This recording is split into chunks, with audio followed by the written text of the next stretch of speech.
Muy buenas noches, sean bienvenidos al primer Congreso para la Reactivación del Comercio Exterior Ecuatoriano.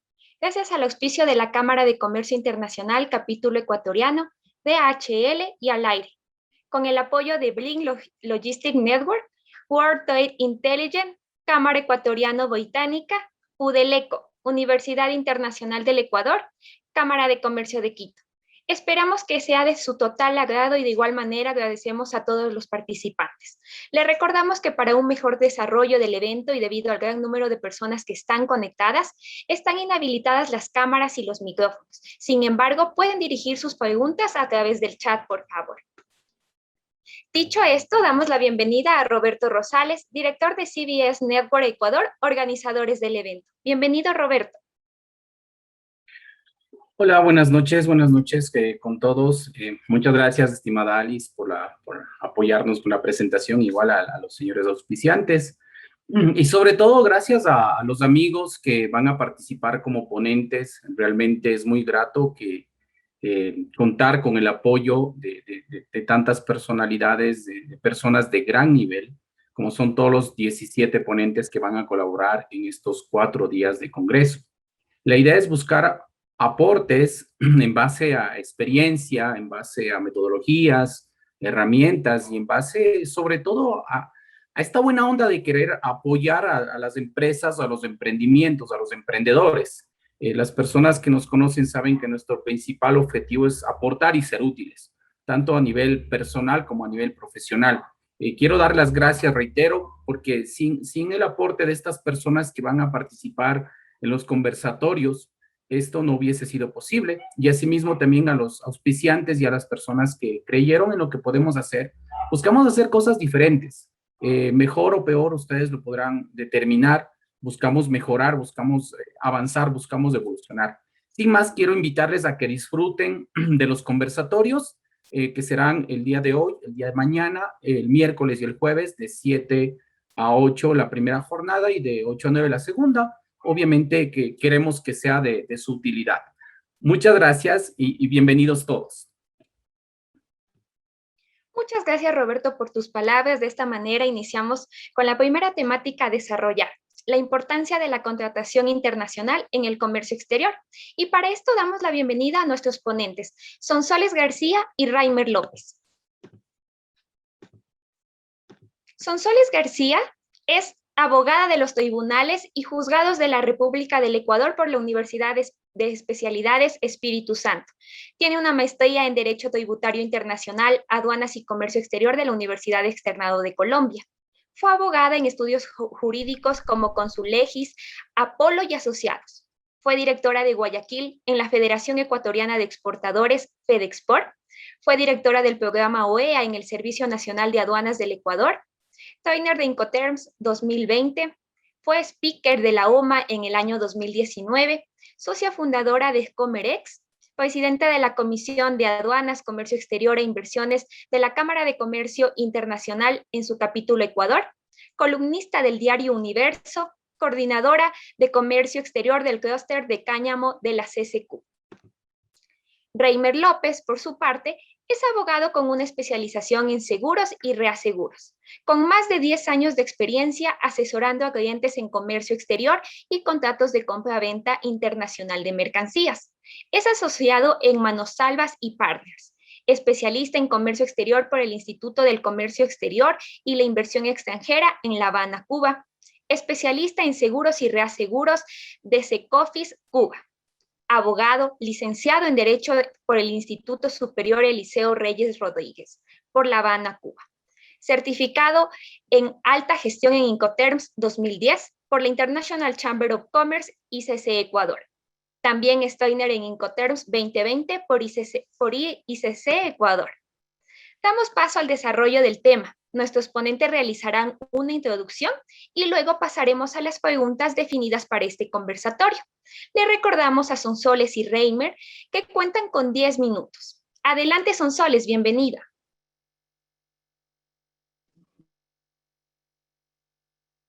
Muchísimas gracias y pues a todos los que han auspiciado el día de hoy para que este evento sea posible. Y pues un gusto poder compartir el día de hoy con Reimer, que es la primera vez que lo conozco, pero creo que vamos a hacer una muy buena dupla. Así que yo el día de hoy voy a hacer una pequeña introducción, no los voy a aburrir, pero quiero que ustedes entiendan qué es lo que significa un contrato de compraventa internacional. Esta es un poco la agenda que vamos a manejar hoy día. Entender el contrato de compraventa internacional de mercancías, sus características y las cláusulas famosas que siempre están en estos contratos, que es la cláusula de fuerza mayor y la cláusula de hardship o extrema onerosidad. Primero que nada, me gustaría empezar este tema tan importante de la compraventa internacional haciendo pequeñas sugerencias. Primero, es importante que ustedes conozcan a su proveedor. ¿Por qué? Conocer al proveedor tiene sus ventajas, como que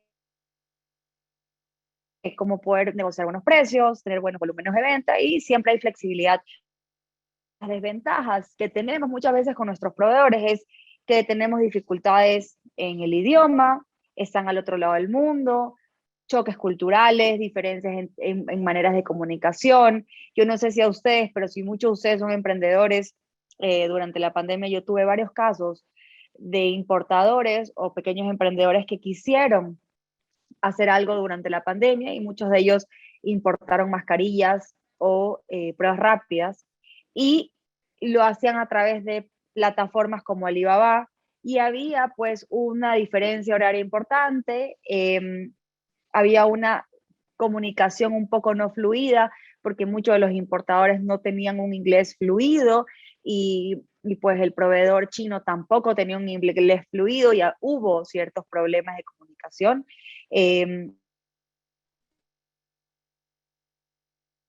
Muchos de estos, pues, excelente o donde puedan resolver tipos de problemas de los diferentes importadores. Y por último, en temas de certificaciones, muchos de ellos no cumplen ni siquiera con las certificaciones internacionales. Y les cuento el caso que pasó en España a principios de la pandemia, en el mes de abril del 2020.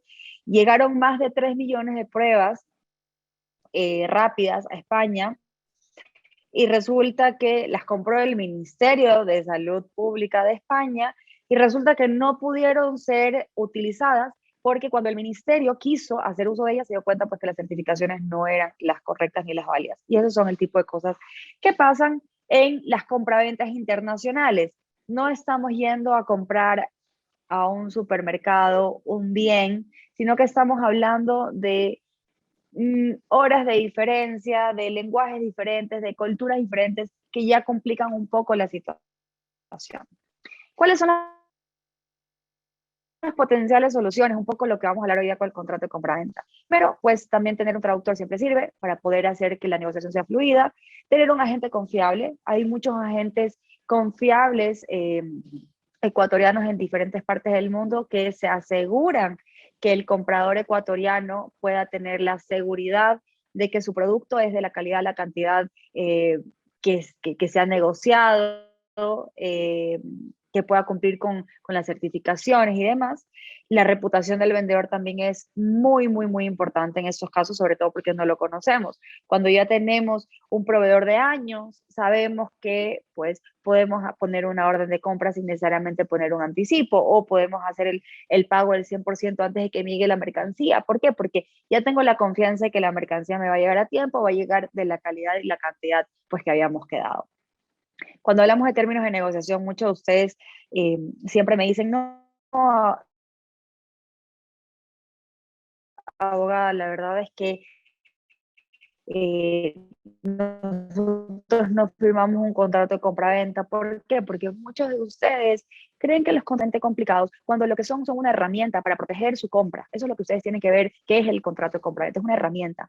Los términos de negociación son muy importantes. El hecho de que ustedes me digan, sí, en la orden de compra hay términos de negociaciones, pero no está haciendo de manera sinalagmática, es decir, no está haciendo de manera bilateral, donde las dos partes negocian, sino que más bien ustedes se adhieren a un contrato, a unas órdenes o unos términos de negociación que ya están previamente establecidos por un proveedor y no necesariamente les conviene cuando suceden cosas como la pandemia. Por último, siempre recomiendo a mis clientes, por más que es un poco más costoso, antes de arriesgarse a hacer transferencias al exterior, pueden utilizar ese tipo de herramientas que son la letra de crédito, hay pago contra documento, compradores tener seguridad en su compraventa. Ahora sí, para poder un poquito entrar a detalle el contrato de compraventa internacional, su objetivo básicamente es poder dar certeza legal a las partes, es decir, marcar la cancha, lo que las partes acuerdan, lo que las partes quieren, lo que las partes buscan. Da previsibilidad. ¿Por qué? Porque las partes de antelación saben si llegan a tener un conflicto, cómo lo van a poder resolver. ¿Dónde va a ser ese tribunal? ¿O de qué forma está conformado ese tribunal? ¿O qué tiene que pasar? ¿Cuáles son las causales que tienen que pasar para yo poder acceder a una solución de conflictos? ¿O cuáles son mis obligaciones como comprador? ¿Cuáles son las obligaciones del vendedor? Todo eso queda pues dentro del contrato, que es ley para las partes. Y por último, ¿de dónde nace la normativa internacional de este contrato de compraventa internacional? Pues nace de la Convención de Viena, que es la convención madre, que son signatarios. Ecuador es país signatario, lo ratificó en el año 92, y es importante porque no todos los países han ratificado la Convención de Viena, pero los países que la han ratificado, a pesar de no tener un contrato de compraventa internacional, por ejemplo, con China, se pueden aplicar las cláusulas, artículos que establece la Convención de Viena porque es para las partes.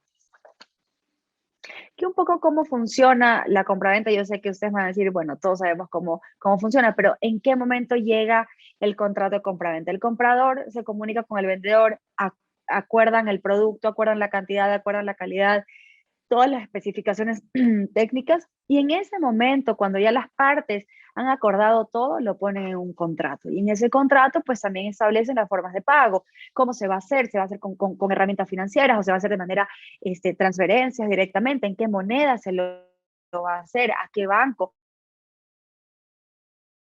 quién es el que va a recibir. Esos son los elementos. Tenemos la oferta, que es básicamente cuando tenemos las ofertas de los proveedores que nos establecen pues las calidades, las cantidades, los volúmenes que nosotros vamos a buscar tener. Y también muchas veces tienen estas notitas al final que nosotros podemos ver que dicen qué pasa cuando hay incumplimientos, cuando la parte compradora no cancela, o cuáles son todas las herramientas que el contrato tiene para poder, la oferta tiene para que se pueda solucionar. Y por último tiene que haber la aceptación, es decir, el consentimiento del comprador en aceptar que esa oferta, con todos los términos que nos han establecido, nosotros las aceptamos y estamos de acuerdo con ella. Estas son un poco las fases o las etapas de la compraventa. Tenemos primero la iniciación, que es yo como comprador puedo pedir cotizaciones o mediaciones de negociación y demás.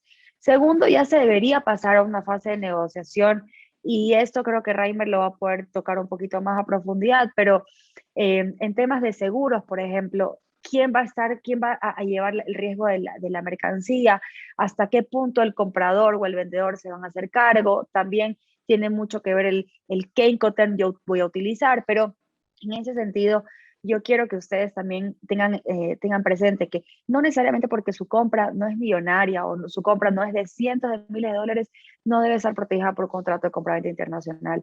Muchos de mis clientes me han dicho, abogada, nosotros no queremos hacer un gasto de un contrato de compraventa internacional porque realmente sí tiene que pasar por una formalidad, tiene que firmarse del otro lado, las partes tienen que estar de acuerdo, tiene que haber una fase de negociación, pero créanme que al final del día ese pequeño paso puede hacer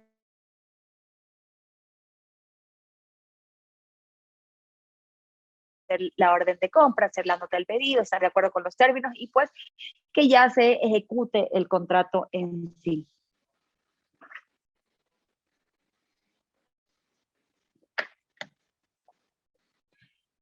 Un poco para que ustedes sepan cuáles son los términos de negociación. Yo no voy a entrar aquí a explicarles los términos de negociación, solo es para que ustedes tengan una idea general de cuáles son estos 11 Incoterms que tenemos, cuáles son los marítimos, que son los que están en un azul listón más claro.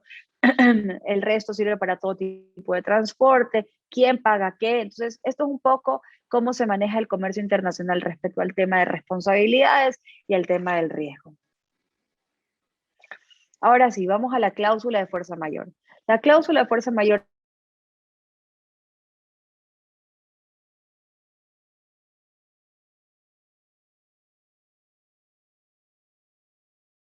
haber hecho nada para que la situación pase y por último que los efectos no puedan evitarse. Como pasó en el caso del coronavirus, fue imprevisible, nadie tenía previsto de que vaya a haber una pandemia de ese tipo, fue irresistible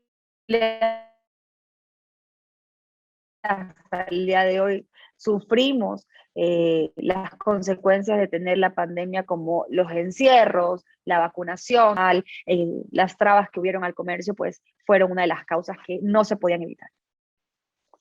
Aquí ustedes pueden ver, son casos de fuerza mayor que está establecido dentro de una cláusula de ICC en los modelos de contratos que ICC maneja a nivel internacional. Y como pueden ver, en el literal E dice plaga, epidemia, desastre o evento natural extremo. Es decir, la pandemia se considera un caso de fuerza mayor. Ojo, hoy en día, si nosotros queremos alegar un caso de fuerza mayor, es muy difícil hacerlo. ¿Por qué? Porque ya la pandemia no es algo imprevisible. La pandemia lo estamos viviendo y es algo que no podemos evitar, pero que es algo que ya podemos saber cómo manejarlo, cómo poder mitigar los efectos de la pandemia.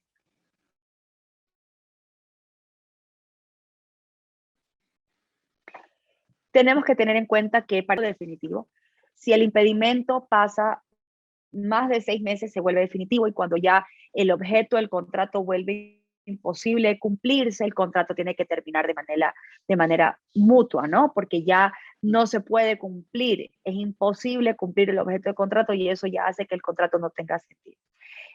Las partes tienen el deber de reducir los efectos de lo que puede pasar en el contrato y por último puede haber la resolución del contrato por parte de ambos que tengan la necesidad de que se termine. Ahora vamos a la otra cláusula, que es la cláusula de hardship o extrema onerosidad.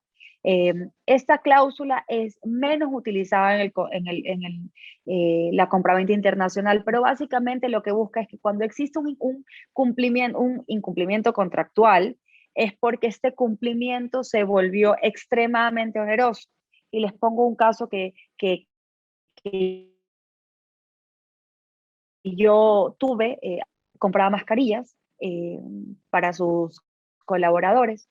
Y a raíz de la pandemia, y si la mascarilla les costaba 10 centavos en su contrato de siempre, pues la mascarilla pasó a costar $1.50 cada una. Y ya fue un costo que salió del presupuesto del hospital y nosotros pudimos alegar la cláusula de hardship. En ese momento ustedes van a ver, ya les voy a presentar las potenciales soluciones, pero eso es básicamente lo que pasa. Cuando ya su cumplimiento se vuelve extremadamente oneroso de lo que se pudo haber, o sea, lo que se pudo haber anticipado por las partes y por lo tanto fue algo totalmente imprevisible. Esas son las potenciales soluciones. Hacer una renegociación del contrato, que las partes lleguen a un acuerdo, puedan renegociarlo, que exista la terminación del contrato por la parte afectada, es decir, de manera unilateral. Esto se puede solicitar a un juez o a un árbitro dependiendo de lo que establezca la resolución de conflictos de la cláusula del contrato. El juez o el árbitro también puede adaptar el contrato. Y por último, puede haber una resolución del contrato por parte del juez de manera muy de oficio, no a petición de parte. Hasta ahí mi intervención, espero que haya sido clara y pues sigo con ansias esperando la presentación de Reimer para poder continuar con este conversatorio. Excelente, Sonsoles, muchas gracias. Ahora damos paso a nuestro especialista y apasionado por los seguros, Reimer López. Adelante. Muchas gracias, Ali, y muchas gracias, Sonsoles, por bueno, esta detallada presentación que has hecho. Yo realmente tengo que empezar indicando que no me queda más que suscribir todo lo que has manifestado.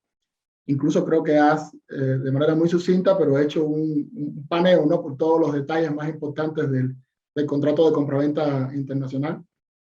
Con lo cual, evidentemente, toda esa información que tú has expuesto, pues yo la tengo que suscribir. En el caso específico, digamos, de los elementos que nos conllevan, ¿no?, a esta presentación del día de hoy, Yo quisiera, dentro de esos mismos que tú has expuesto, pues tocar solo 3 de ellos que creo que tienen gran importancia. Como Alice dijo, yo soy un apasionado de los seguros, entonces cuando tú te encanta utilizar un martillo, todo se te parece un clavo, ¿no? Y siempre tiendes a hacer el análisis sobre el enfoque de la naturaleza de lo que te apasiona y lo que domina. Entonces, en este caso, yo creo que, sin demeritar el resto de los elementos que has señalado tú, que me parece muy importante, por supuesto, dentro de este acuerdo de voluntad, esas cláusulas que has expuesto, que además en el caso de la cláusula de Hatchett, pues todavía nos queda tanto por estudiar y por profundizar. A mí, en cambio, siempre me apasiona abordar el tema de la transferencia de riesgo y concepto de entrega, que es un elemento que en la práctica, a pesar de que se ha estudiado muchísimo, a pesar de que se encuentra incluso definido tanto en la Convención de Viena, como bien tú señalaste, como esa norma pues madre, ¿no?, de la cual deriva todo esto, pues se encuentra también en los Incoterms, y en el caso de los Incoterms, bueno, pues viene ya desde las versiones anteriores, desde la actual del 2020 hasta incluso la anterior, la más reciente, que del 2010, que estuvimos utilizando hasta hace poco.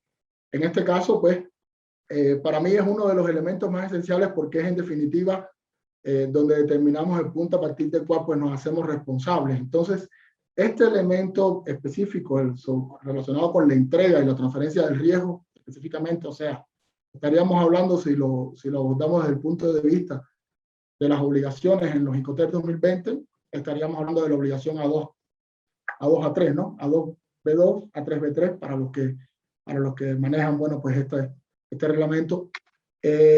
Esto, pues, efectivamente, todavía hoy en la práctica, pues, nos trae una problemática, y como bien tú has señalado, en la asesoría de los clientes, pues vemos que esto es un problema recurrente, y hay incluso confusión en cuanto a la interpretación de este concepto o de esta obligación, viéndolo desde el punto de vista de los Incoterms, y no solamente confusión, sino que a partir de ahí se derivan un grupo de problemas asociados a la capacidad que tengo para reclamar, la capacidad que tengo para interponer algún tipo de demanda, incluso lo que en derecho nosotros hablamos de legitimaciones, ¿no? Entonces, esto, por ejemplo, en el contrato de compraventa, la importancia dentro del contrato de compraventa internacional, pues es trascendental.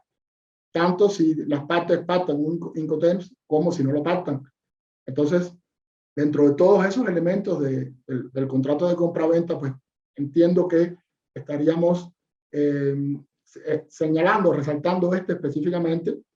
Tal es así que incluso en la nueva versión de los Incoterms 2020, pues se llevó a una obligación, dándole un carácter primordial, un carácter preponderante, y efectivamente para nosotros, pues eso tiene un impacto. Otro de los elementos que nosotros consideramos que efectivamente tenemos que resaltar, o se tiene que revisar de manera puntual dentro del contrato de compraventa, pues es todo lo que tiene que ver asociado con los seguros, que como bien, bueno, tú señalabas, iba yo a profundizar un poco. En el caso de las obligaciones de asegurar las mercaderías, que es un punto que se discute muchísimo, los Incoterms, pues bueno, los tienen muy claros. O sea, hay básicamente 2 Incoterms. Estaríamos hablando del CIF o el CIF, el tan famoso CIF y tan mal utilizado CIF. Es uno de los Incoterms que establece la obligación de asegurar para una de las partes, y en el caso del CIP, que sería el otro Incoterm que específicamente establece la obligación de asegurar. La obligación del seguro está definido en A5, A5B5, y como todos saben, o bueno, nos estaríamos enterando, en el caso de la versión 2020, para el caso del CIP, pues se estableció incluso una exigencia de una cobertura superior. Es una obligación que está en A5, es una obligación que es del vendedor, ¿no? El vendedor debe contratar el seguro a favor del comprador. ¿Y por qué nosotros señalamos eso? Pues todavía hay un debate con relación a si debo contratar el seguro, cómo debo contratar el seguro, con quién debo contratar el seguro. Entonces, nosotros siempre asesoramos a los clientes sobre las características que deben tener estos seguros, pues no solamente con relación a que sea cobertura C o cobertura A, porque es que eso es lo mínimo que se debe contratar, sino esas otras características que deben tener, no solamente para el cumplimiento, digamos, del contrato formalmente, sino para qué pasaría si realmente yo tengo que presentar un reclamo. ¿Cómo sería más conveniente para mí una vez ocurrido un siniestro? ¿Y cuáles serían entonces esas condiciones que me van a favorecer a mí no vista solo desde el punto de vista económico, sino también desde el punto de vista logístico, desde el punto de vista operativo, incluso desde el punto de vista legal.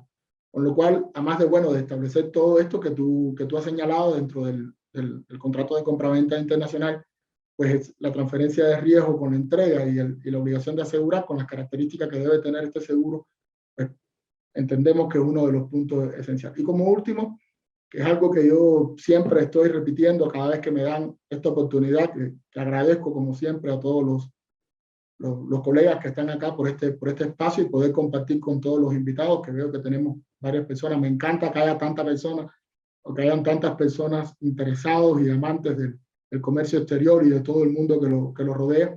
Pues lo otro es entender el contrato de compraventa internacional no solamente como ese acuerdo de voluntad entre las partes, a partir del cual pues me entrega la mercadería y te pago, sino también como ese instrumento que me permite a mí articular todas las obligaciones que rodean toda la operación de comercio. Y estaríamos hablando incluso de no solamente el vendedor y el comprador, sino el resto de los actores. Y ahí también entra el transporte, entra el seguro, entran los forwarding, entran los agentes aduanales, entran los temas financieros, etc.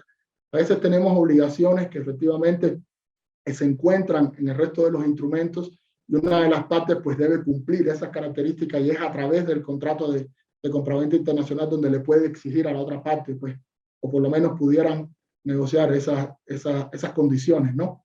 Que a futuro tendríamos que estar en definitiva. Si hubiera un incumplimiento, pues tendríamos que estar nosotros discutiendo y es lo que, bueno, Sonsoles con sus clientes, y en el caso nuestro, que nos ha pasado mucho acá en el estudio, pues tendríamos que estar debatiendo sobre si se cumplió de manera correcta o no antes de acudir, ya sea una vía arbitral o ya sea la vía judicial. Entonces, más allá de los elementos que también expuso Sonsoles de manera detallada, me gusta a mí resaltar siempre transferencia de riesgo y entregas, obligaciones de asegurar y esa relación que debe haber entre los diferentes actores y que en definitiva tiene que aterrizar dentro del contrato de compraventa. Yo creo que eso es lo esencial, un poco para terminar acá mi conversatorio, para terminar acá mis puntos.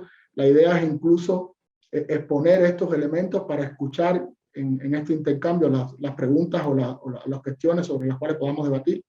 Y bueno, Alice, yo hasta aquí hago mi intervención. Excelente, Reimer. Muchísimas gracias a los dos especialistas. Excelente su presentación y muy interesante el tema desarrollado. Para continuar con este conversatorio, tenemos algunas preguntas para los ponentes. Al final se procederá a responder las dudas de la audiencia, por lo que les pido puedan enviar sus preguntas mediante el chat. Bueno, la primera pregunta va dirigida para ambos. En un inicio escucharemos a Sonsoles y luego a Reimer. ¿Cuáles son los principales problemas que se presentan en las operaciones de importación y exportación y cómo podrían eliminarse los mismos? Les vamos a otorgar 2 minutos para responder. Estimada Sonsoles, adelante. Muchas gracias, Alice, por la pregunta. Espero que no se corte mi intervención. Mi internet no está el mejor el día de hoy, pero bueno, siendo muy breve, como les comentaba al principio de la presentación, los mayores problemas que hay tanto a exportar como a importar es la conexión que hay con el proveedor.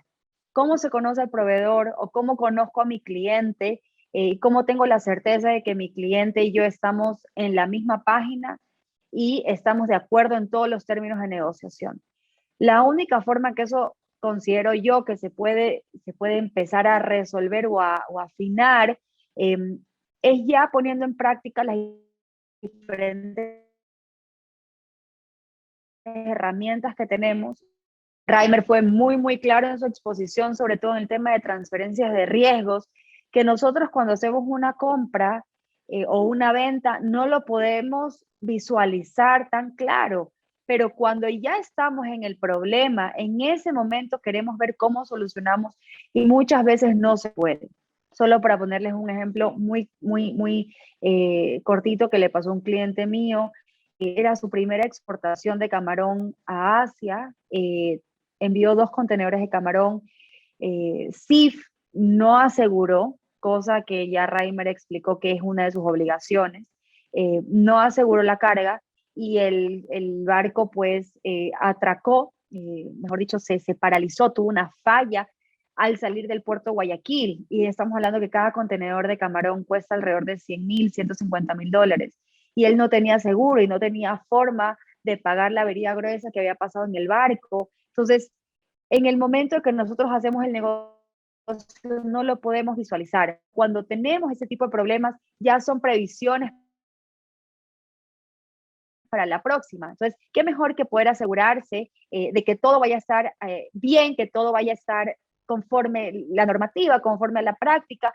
Si tienen asesores externos que les pueden ayudar a que todas esas externalidades o todas esas previsibilidades puedan estar contenidas en un documento o en una póliza de seguro.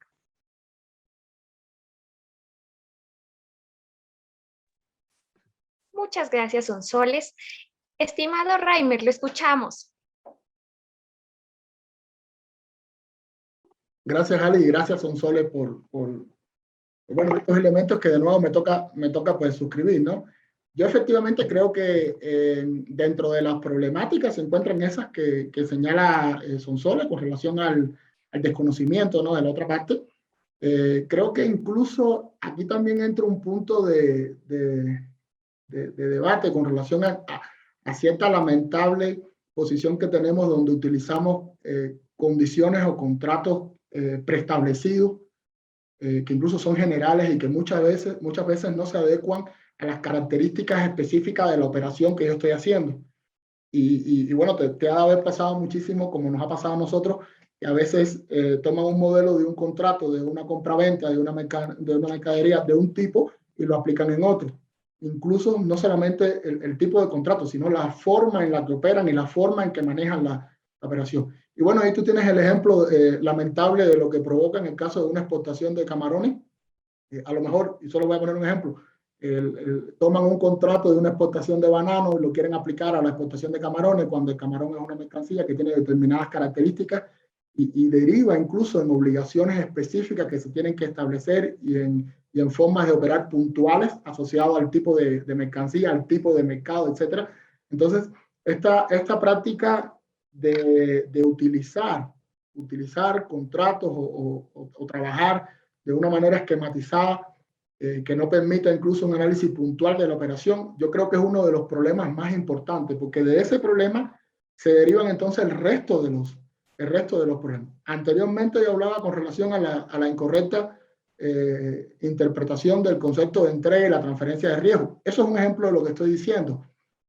Aquí tenemos ahorita 200 y tantas personas conectadas y es posible que si hacemos una pregunta, la gran mayoría utilicen el Incoterm SIF y es posible que utilicen el Incoterm SIF para mercancía contenerizada, cuando las reglas de los Incoterm se han cansado de señalar que eso es un error. Incluso ya se explica al detalle por qué eso constituye un error. Sin embargo, por esta problemática que yo señalo, que es que en definitiva nos acostumbramos a trabajar de una manera y no hacer un análisis particularizado de cómo debemos manejar la operación, pues deriva entonces en toda esa problemática. Eso es, yo creo que uno, por supuesto, nuestros participantes pues tendrán muchos más que pudiéramos revisarlo y compartirlo, pero es quizás ese el problema principal del cual se derivan el resto de los problemas. Muchísimas gracias, Reimer. Esta pregunta está dirigida a Sonsoles. De tu experiencia, ¿cuáles son las principales recomendaciones para estructurar un contrato de compraventa internacional? Gracias por la pregunta, Alice. Realmente lo que se necesita para poder estructurar un contrato de compraventa es tener la cotización, saber qué es lo que el cliente quiere, qué es lo que quiere comprar, la calidad, la cantidad, el precio, si está de acuerdo con las fichas técnicas, que haya revisado al proveedor, que esté de acuerdo, por ejemplo, en qué Incoterm se va a utilizar, de qué forma se va a pagar, si es que va a usar algún tipo de herramienta financiera para pagar, saber los orígenes, quién va a pagar la parte logística, quién va a asumir ciertas obligaciones y responsabilidades. Hay un sinnúmero de cosas, ¿no? De particulares y de detalles que se necesitan saber para hacer un contrato. Hacer un contrato como decía y hacía mucho énfasis Reimer, no es coger un contrato y cambiarle el nombre al importador y el exportador y el número de la mercancía. Hay muchos particulares en cada mercancía.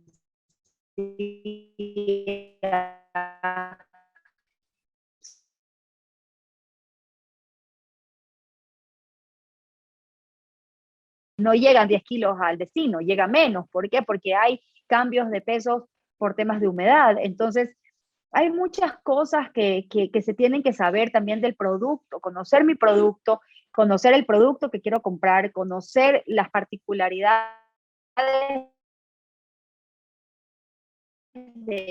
del caso y pues tratar de afinar lo más o todas las externalidades que se puedan suscitar respecto a ese intercambio de comercio exterior. ¿Para qué? Para que tanto el importador como el exportador se pueda ver protegido y pueda cumplir de manera cabal sus obligaciones y pues que el contrato sea claro y transparente para las partes.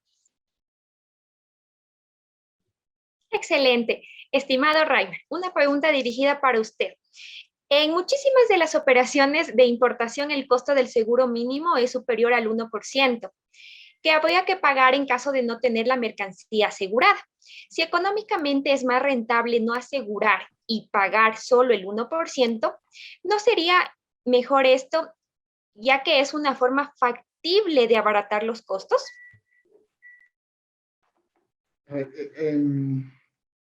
La pregunta va asociada a que el costo del seguro mínimo es superior al 1% que habría que pagar en caso de tener la mercancía, de no tener la mercancía asegurada. O sea, entiendo que la pregunta, pues evidentemente es alguien de acá de Ecuador, ¿no? Porque es una práctica lamentable que tenemos en el país. Y es interesante, ¿por qué? Porque esto se ha convertido en una práctica habitual. Y muchas veces tenemos clientes que nos dicen, no, yo prefiero no asegurar y pago ese 1% y ya, pues realizo. Si me preguntan a mí, pues evidentemente no es eso ninguna solución de nada. Y no se puede sacrificar el tener pues coberturas de seguro a la mercadería por un análisis contable en el momento en que evidentemente no ha ocurrido un siniestro. Y anteriormente Sonsol señalaba cómo en el momento que ocurre el siniestro, pues evidentemente las prioridades cambian y la valoración de cómo debía operar pues cambia totalmente. Y mencionó algo interesantísimo que es estaba mencionando la avería gruesa y creo que es el mejor ejemplo que se puede utilizar para un caso como este. ¿Por qué?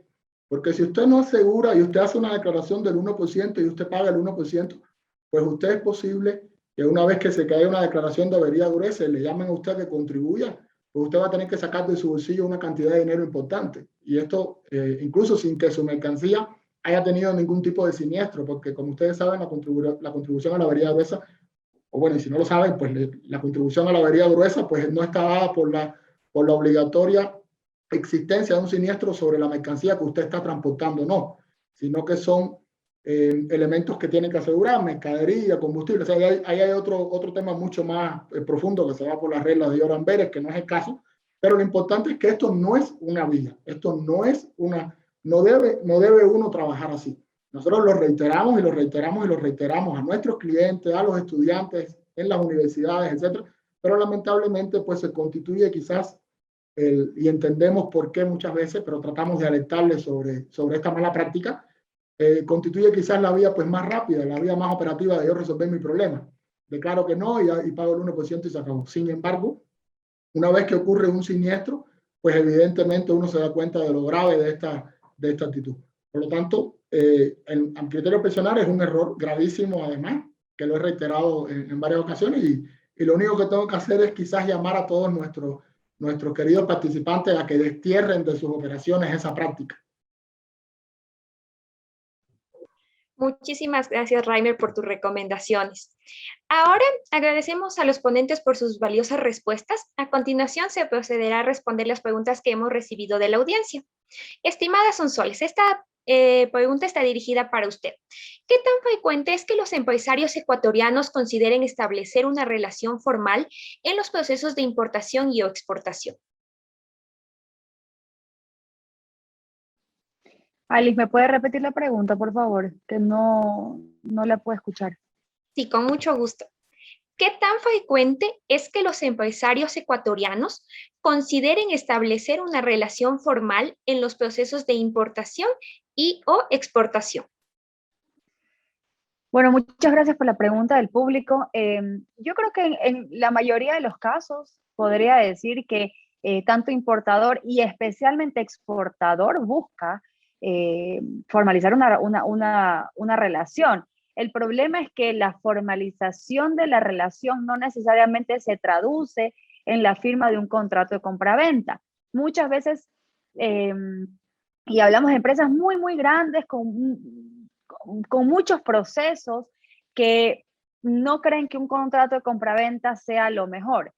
Claro, si es que yo, por ejemplo, les hago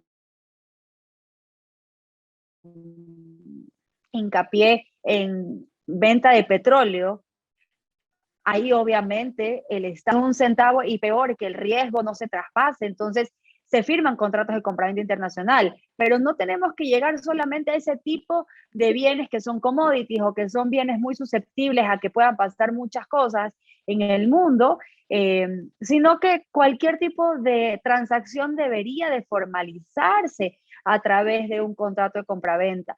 Y a todos los que están aquí me gustaría dejarles ese mensaje. Las órdenes de compra, las notas de pedido, no son contratos de compraventa.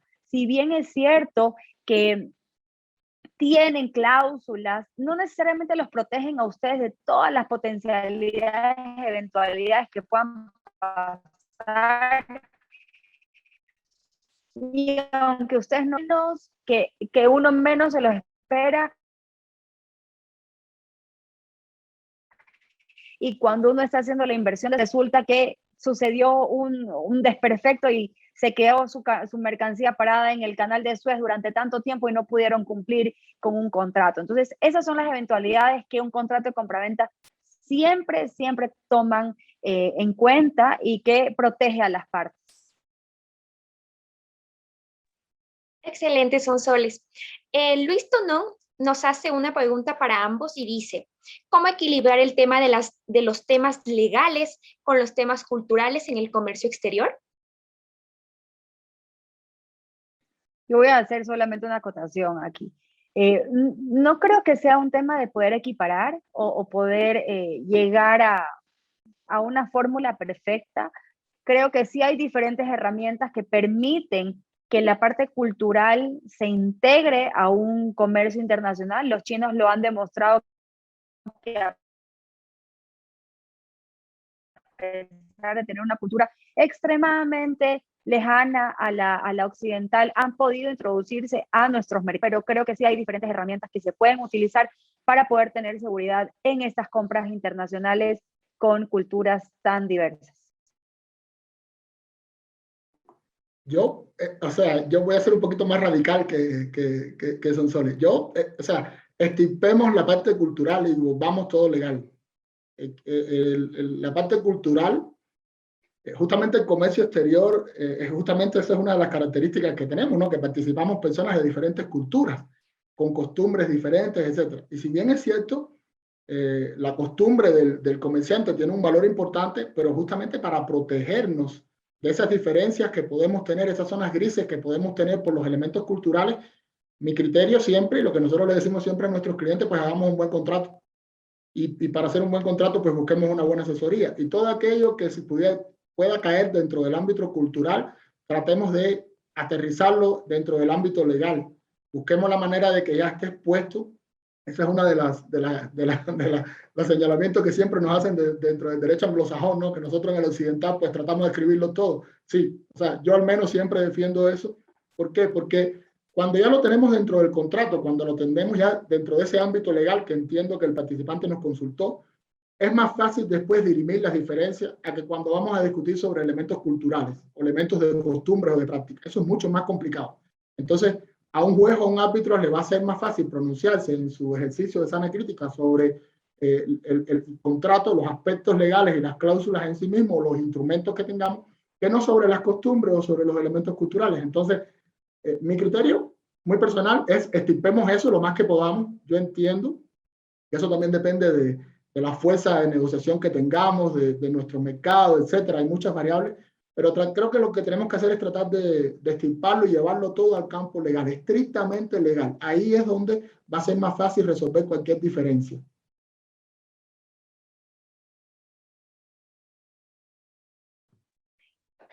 Muchísimas gracias, Ray.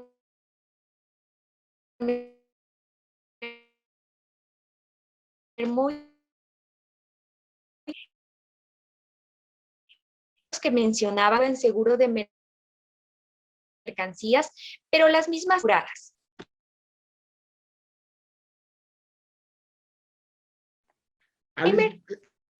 Creo que hay algún problema con el internet porque no se escuchó la pregunta. No sé si es el mío o es el suyo. Yo tampoco lo escuché. Perfecto. Nicole Bacasela nos que mencionaba con las navieras que obligatoriamente cobran seguro de mercancías, pero las mismas aseguradas. No, no escuché la pregunta completo. O sea, creo que es una... A ver, déjame ver. Ajá, es la pregunta que hace Nicole Bacasela, ¿no? ¿Cómo podría negociar con las navieras que obligatoriamente cobran seguro de mercancías?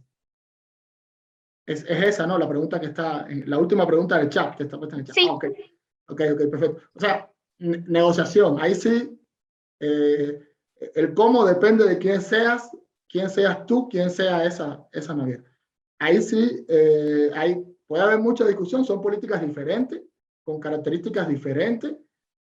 A veces nosotros creemos que tenemos un comportamiento estandarizado, eso no es así. Entonces, el cómo ya depende de quién sea, cuánto volumen, qué tan fuerte, qué tan cliente, qué tan importante seas para eso, etcétera. La mayoría de nuestros clientes, nosotros tratamos de evitar eso. Lamentablemente, entiendo que el gran volumen o la mayor cantidad de los clientes, pues, sencillamente ni siquiera negocian con las navieras, sino lo hacen a través de agentes que son intermediarios, con lo cual no entran a revisar ninguno de estos elementos y lo único que se discute es el precio. Pero es pura negociación. Realmente ahí sí no puedo decir más nada, es pura negociación. Excelente, Reimer. Tenemos una pregunta adicional. En CFR, ¿cómo me puedo cubrir ante un BAF que duplica mi factura en gastos locales? A ver, ahí vamos por parte. Primero CFR, ¿cuál CFR? O sea, al participante que hizo la pregunta, recuerden siempre que hay que establecer cuál es el año del Incoterms, cuál es la versión del Incoterms. Entonces, en el caso del CFR, si tomamos 2020, aunque en el caso del 2010 pues no hubo modificación, o una pequeña, en el caso del 2020, el VAT, pues efectivamente se refiere al ajuste del combustible, contrato.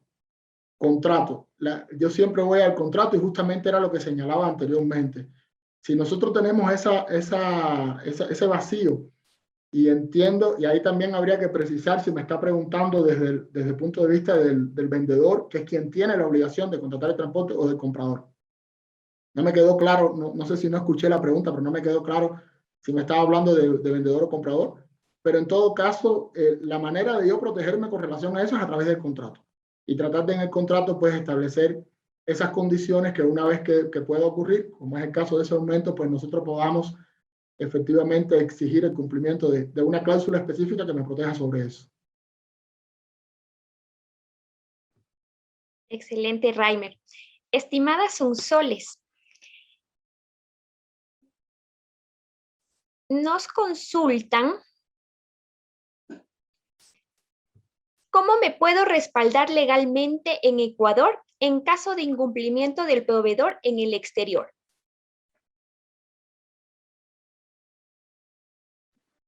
A ver, esa pregunta me la hacen siempre.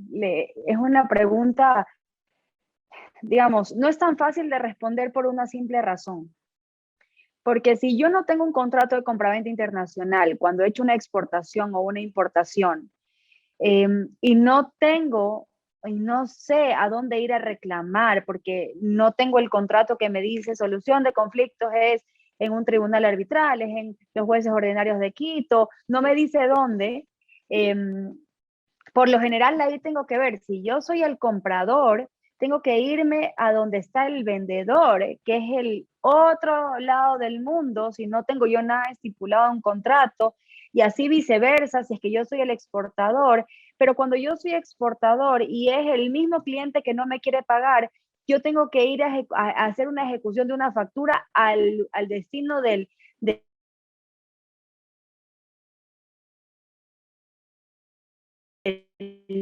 comprador. Entonces, realmente depende de cómo se maneje la negociación, pero preguntas que son tan difíciles de responder y que la Convención de Viena nos da algunas luces, pero por ejemplo, bueno, yo estudié en Holanda, y en Holanda, por ejemplo, si yo tengo un cliente ecuatoriano que exporta a la Unión Europea, yo no solamente tengo que ceñirme lo que dice una Convención de Viena, yo tengo que irme a las regulaciones de la Unión Europea para establecer dónde es el lugar específico donde puedo ir a demandar. Entonces, hay un sinnúmero de normativa, tanto internacional como local, que juega un papel importante. Yo ya tengo que irme a los códigos civiles de los países, ver cómo se establece el tema del domicilio del demandado, el domicilio del demandante. Entonces, ahí ya estamos hablando de que son tantos elementos que confabulan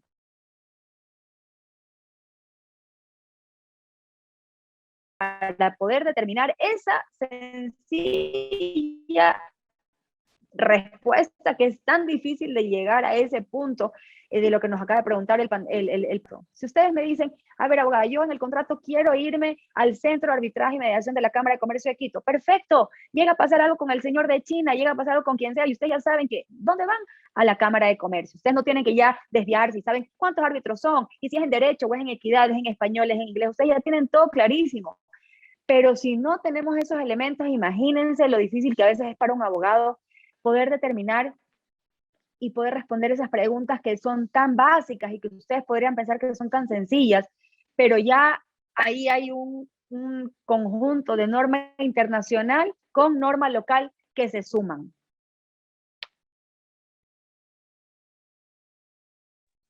Muchas gracias, Sonsoles.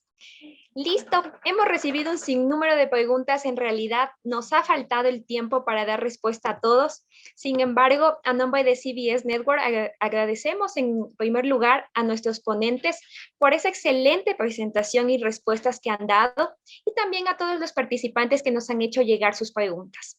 También agradecemos el auspicio de la Cámara de Comercio Internacional, Capítulo Ecuador, DHL, al aire, con el apoyo de Blink Logistics Network, World Trade Intelligence, Cámara Ecuatoriano-Británica, Pudeleco, Universidad Internacional del Ecuador, Cámara de Comercio de Quito. Le recordamos que en unos minutos daremos inicio al siguiente conversatorio, cumplimiento de requisitos mínimos para la correcta valoración aduanera, a cargo de Eric Cantón y María Lorena Gómez. Muchas gracias por el día de hoy y espero que haya sido algo útil para ustedes este conversatorio. Creo que Reimer dio puntuaciones súper claras y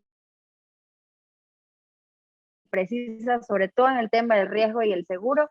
Y pues nada, esperemos que provechoso que el presente, y yo por lo menos estoy a las órdenes y estoy segura que Reimer también. Que tengan excelente día, disfruten de este congreso que realmente se ha hecho con mucho esfuerzo. Gracias nuevamente por la oportunidad. Gracias, Sonsoles, un gusto tremendo. No habíamos tenido la oportunidad de conocernos personalmente, pero me alegra que tenemos criterios pues coincidentes, que en definitiva están dados sobre la base de revisar y ver la práctica, ¿no? del día a día del comercio exterior. Gracias a Alice y a todos los organizadores por este tremendo sacrificio. Creo que el tiempo se nos quedó corto para responder todas las preguntas. Me hubiera encantado pues, poder haber intercambiado un poco más. A todos los participantes, pues nada, a las órdenes también para cualquier tipo de consulta, cualquier tipo de intercambio, etcétera. Y un abrazo a todos porque entiendo que estas estas preguntas o estas dudas surgen a partir del interés que hay sobre esta actividad que tanto nos apasiona. Y eso pues me agrada muchísimo porque justamente en esa pasión es donde pues vamos mejorando los procesos y vamos cada día aprendiendo uno más de los otros, porque en esto uno viene a conversar, pero también se nutre muchísimo, y gracias, mil gracias y un gusto, ¿sí? Gracias a ustedes y a nuestros participantes, darles una excelente noticia. Al ver su gran participación, el sinnúmero de preguntas que nos han hecho llegar, el interés por este tema, decirles que estén atentos, pues CBS Network está preparando algo espectacular para el mes de septiembre, entonces a estar atentos en esas redes sociales.